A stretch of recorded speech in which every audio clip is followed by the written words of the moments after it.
ketika Jibril ajak Rasulullah SAW untuk naik di atas burak, diberitahukan bahwa perjalanan ini hendak menemui Allah Subhanahu wa taala. Ya.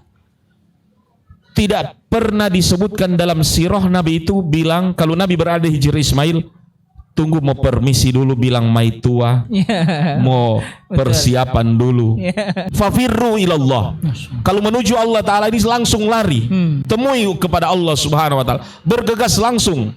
Ya, wasari'u ila magfiratin min rabbikum. Kalau perlu kalian baku rebe menemui Allah Subhanahu wa taala. Kadang kita ini terhalangi untuk berdakwah disebabkan karena istri-istri kita di rumah, disebabkan karena ya keluarga kita di rumah. Ya kadang kita terlambat untuk tarbiyah misalkan, terlambat untuk taklim misalkan, hanya karena Ustadz mohon maaf. Kadang kita ini tinggalkan istri kita di rumah, rumah terkunci, ada keluarga, kita khawatir, ya kita khawatir. Nabi Ibrahim alaihissalam, ya ketika meninggalkan istrinya di suatu lembah yang tidak ada tanda-tanda kehidupan di sana, beliau tidak pernah khawatir. Ya beliau tidak pernah khawatir. Kenapa? Yang pergi mengikuti taklim, Allah Akbar, pergi menyimak tarbiyah, Allah Akbar, ataupun dalam tugas dakwah yang suaminya juga berharap ridho dari Allah Subhanahu wa taala. Makanya kalau memang sampai ketiduran, bangun tidak ada di samping, selalu dalam ingatan.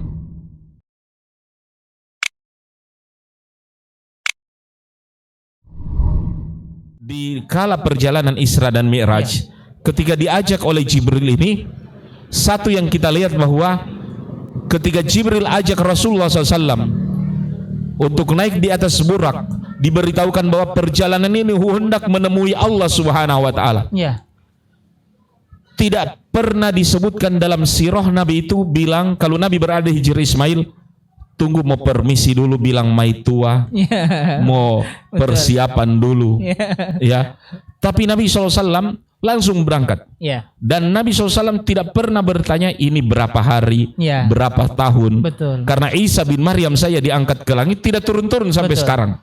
Ya, maka perjalanan menuju Allah Subhanahu wa taala ini adalah keabadian yang tidak bisa kita prediksi kapan dan di mana. Dan ini wujud yang dicontohkan oleh Nabi SAW. Kalau mau menemui Allah Ta'ala, memang kita harus bersiap kapan dan dimanapun. Ketika Allah sudah panggil, kita tidak boleh lagi permisi sama istri, sama anak, karena perjalanan ini menemui Allah Subhanahu wa taala memerlukan kesegeraan. Fafirru ilallah.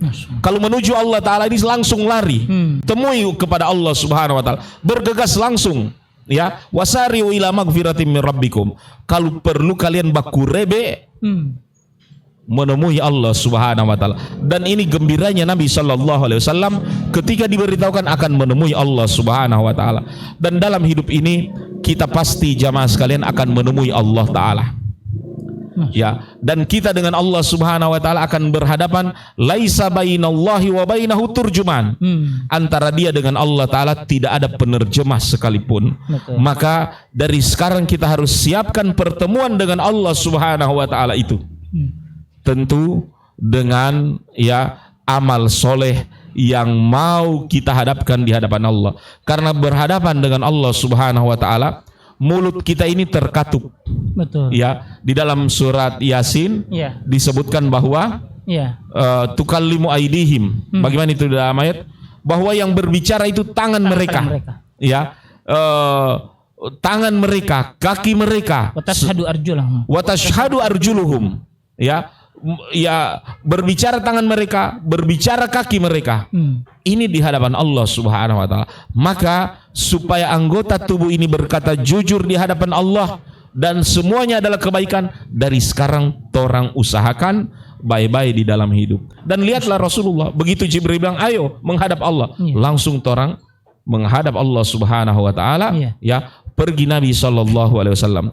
Para pemirsa yang rahmatullah Subhanahu wa taala, pelajaran yang luar biasa tadi disampaikan oleh Ustaz kita bahwa Nabi sallallahu alaihi wasallam ketika datang panggilan Allah, maka beliau tidak bertanya dulu kepada istrinya. Karena memang dalam persoalan dakwah ini yang perlu untuk kita sampaikan kepada seluruh kaum muslimin. Kadang kita ini terhalangi untuk berdakwah disebabkan karena istri-istri kita di rumah, disebabkan karena keluarga kita di rumah. ya kadang kita terlambat untuk tarbiyah misalkan, terlambat untuk taklim misalkan, hanya karena Ustadz mohon maaf istri saya kurang enak badan, ya. Nampaknya kurang enak badan hari ini sudah menjadi penyakit yang bisa menjadikan seorang untuk tidak ikut tarbiyah. Nabi Shallallahu Alaihi Wasallam, ya, ketika diajak oleh Jibril untuk menemui Allah, tidak langsung banyak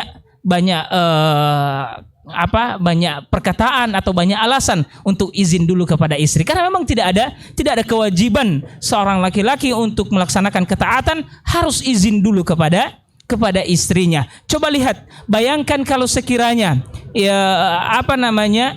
harus izin istri, Nabi Ibrahim itu tidak akan pernah meninggalkan istrinya di suatu lembah yang tidak ada tanda-tanda kehidupan, ya.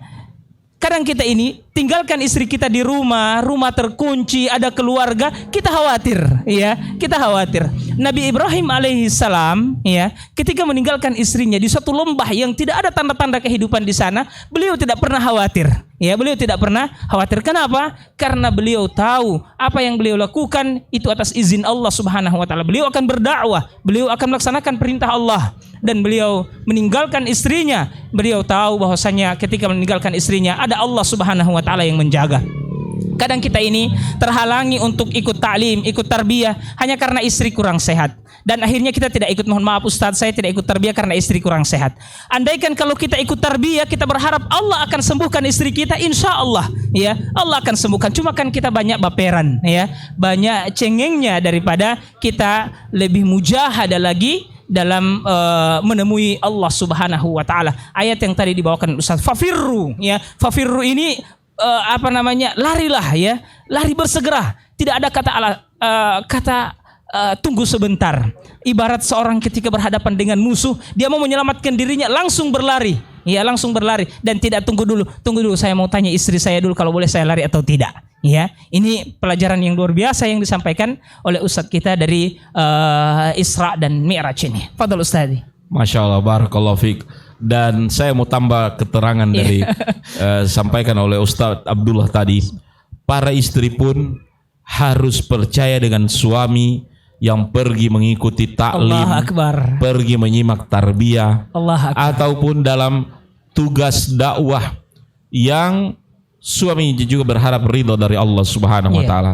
Makanya kalau memang sampai ketiduran, bangun tidak ada di samping, selalu dalam ingatan suamiku sedang ada di jalan Allah. Masya Allah, Akbar. Dan ini keharmonisan rumah tangga antara suami istri yang berada di jalan dakwah. Mereka harus membangun saling percaya di antara mereka. Betul. Sebab yang menghancurkan keluarga itu adalah saling curiga. Iya. Dan curiga ini adalah sedusta-dustanya berita. Betul. Makanya jangan hidupkan syakwa sangka. Iya. Jangan hidupkan saling mengancam. Iya. Jangan hidupkan juga dalam rumah tangga, ya, artinya perkataan atau perbuatan yang keras, ya, sehingga mengurangi keharmonisannya.